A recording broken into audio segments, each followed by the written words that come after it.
curriculum, we've kind of introed into guard passing, so we're going to try to kind of talk about some guard passing principles. We're going to look at, I don't know, half a dozen different passes, and it's kind of knowing when to use what pass. And this pass I'm going to show you today is a really good pass for any time you're the smaller guy. Okay, if you're the smaller guy, the other guy's much bigger, stronger, or they got really long legs. Somebody with real long legs, it is a pain in the butt to get their closed guard open. Case in point, Adam, right? If anybody's been in Adam's closed guard, he's got an awesome closed guard because he's got real long legs and he's strong. And if you start standing up, his arms are so long he can reach your legs. And so this is your guard pass for guys like that, right? This is your go-to. I've been playing around with it. I saw it in the curriculum about 6 months ago, and I've been goofing around with it, and it works really well. It's a guard pass I had never used before, but it's pretty great. Or it's not even a pass. It's how to open the guard. That's what this is. This is opening the guard. We'll look at a pass after this. So Chris has got me in closed guard, right? So what are some of the principles we're going to be thinking about here is one, just like if I'm on my back, or any position in jiu-jitsu, I don't want my elbows out, right? My elbows get out, Chris is going to dig under them, he's going to start arm dragging, he's going to start isolating the arm, start working sweeps, right?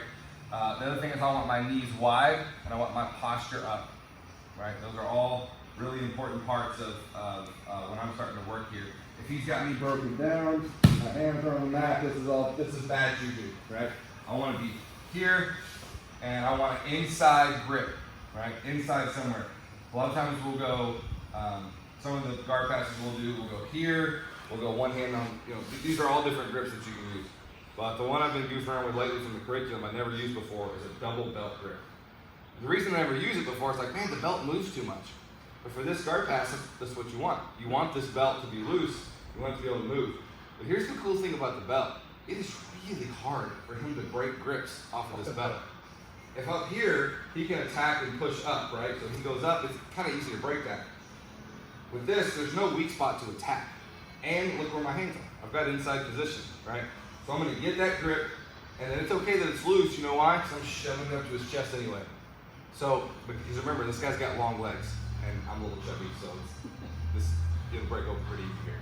Here, long legs, I'm here, and then I'm going to start backing up. And what I'm going to do is I'm going to flare because this guy's bigger than me. Instead of me trying to use, he's real strong, this is Jared, right? Doing this, standing up is very hard with Jared, carry all his weight. So what we're gonna do, flare that leg out like this, you're gonna flare it to the side, and we're gonna post it up, right? You feel the pressure already start?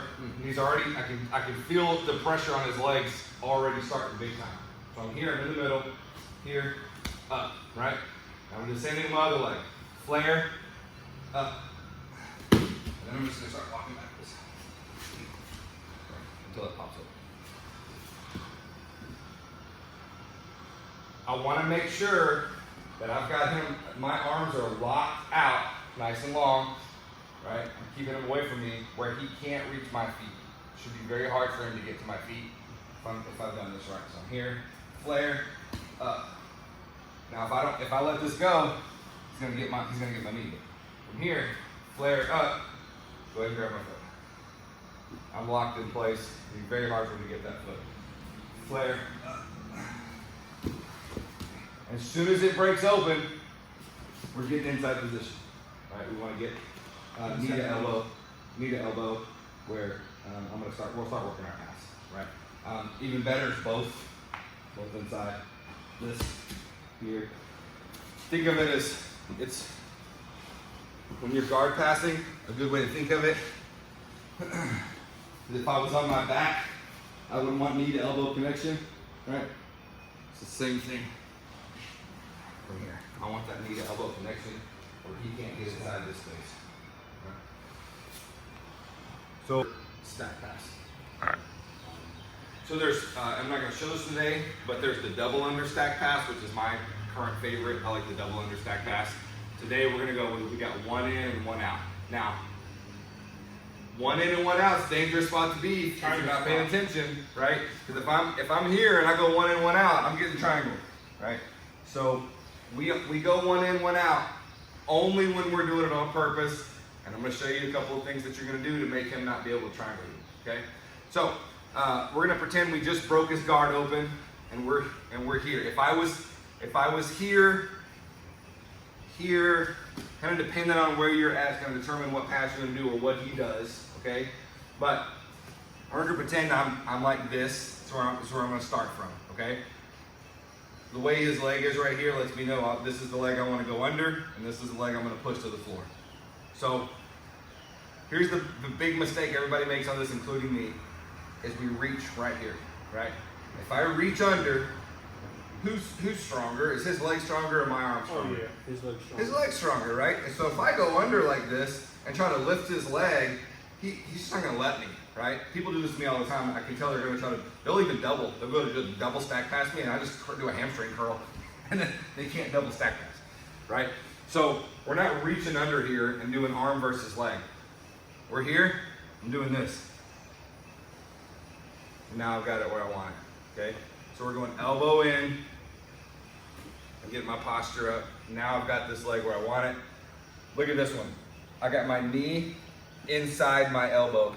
Right? I'm not getting triangled right here.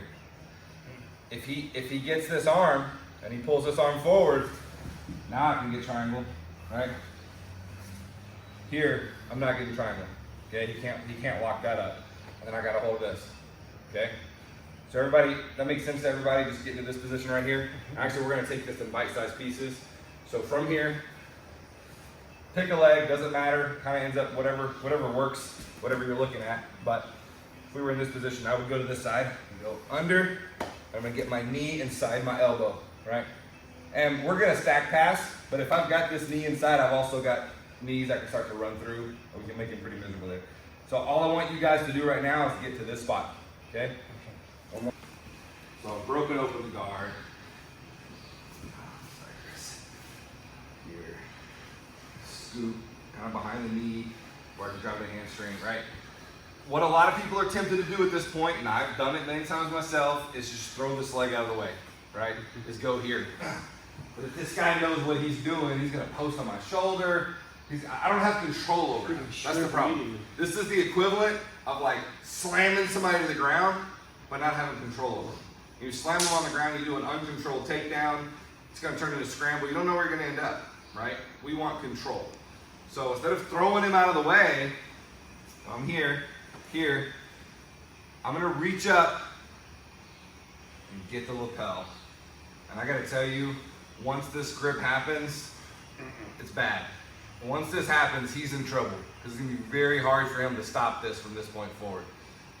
There's several passes that I like to use with the lapel. And once you get this lapel, he's in a bind. So what does that tell you for defense? Fight that grip, like it's important. If the guy gets you here and he starts working for this, fight that grip with all your might, right? So I'm here, I'm keeping good pressure, I wanna work, I'm gonna get that lapel. Once I've got this lapel, okay, here's what we're gonna do. We're gonna pressure into his hamstring, and we're gonna try to put his knee to his face, right? Now I know that's not gonna be possible with everybody in here, and I'm gonna go nice and easy, but that's the idea, is I'm from my toes, I'm driving forward. Now I want you guys to watch his hips. Watch what happens with his hips when I drive forward. See his hips coming off the ground, right? When his hips, and Chris, tap if your back gets in a bind here. When I drive into him, his hip gets off the ground, I'm reaching under with this hand, I'm gonna grab his belt, grab his pants, whatever I can get a hold of, okay? So let's spin so you can see that. Let's go the opposite direction. Here, got my grip, drive into him, his hips come up, I'm going under, and getting a hold of the belt, whatever I can get, and I'm gonna keep lifting his hips as I drive into him. Again, we're gonna be tempted right here to pop this around because he's starting to feel it, right? And I'm being nice, and I can hear him grunting, right? I have my knees on the ground right now. If I'm doing this for real, got a breath, right?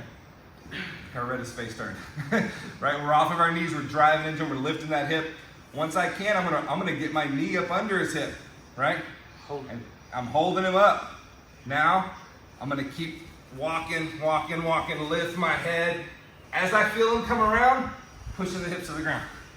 And look where we end up. We end up in a really good spot with him with me having a lot of control and him not having much of an option. and his legs even. That's what I love. Where his legs at? You recognize this position? So let me show it on Sal so you can see it, Chris. Sal, same thing, man. If your hips are back or hamstring gets in the bind, just let me know. Just stay here. Just sweep me. That's much better. We're here, going under, right? Got my lapel grip. I'm gonna start. The pain is beginning, right? I'm driving into Sal. I felt his hips come up. Reach under, get a hold of something, belt. Try not to give him a wedgie, whatever you can get, right? On my toes, driving. Got my knee under his butt now. Now I'm gonna start walking and turning, head up, pull down.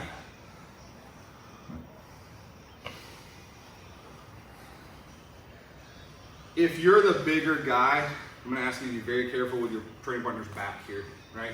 If you get them up like this, with their hips up off the ground, you can put their low back in a bit of a bind. So we're not going, I'm never going fast with this pass, right? I get them up, it's not a fast pass. Nice and slow. Smash, smash, smash, slow, slow. So if you're the guy on bottom and anybody ever gets you in a bad, you feel your back doesn't feel good, there's nothing wrong with tapping right there, right? Just tap, like, hey, it is not worth hurting your low back in this position.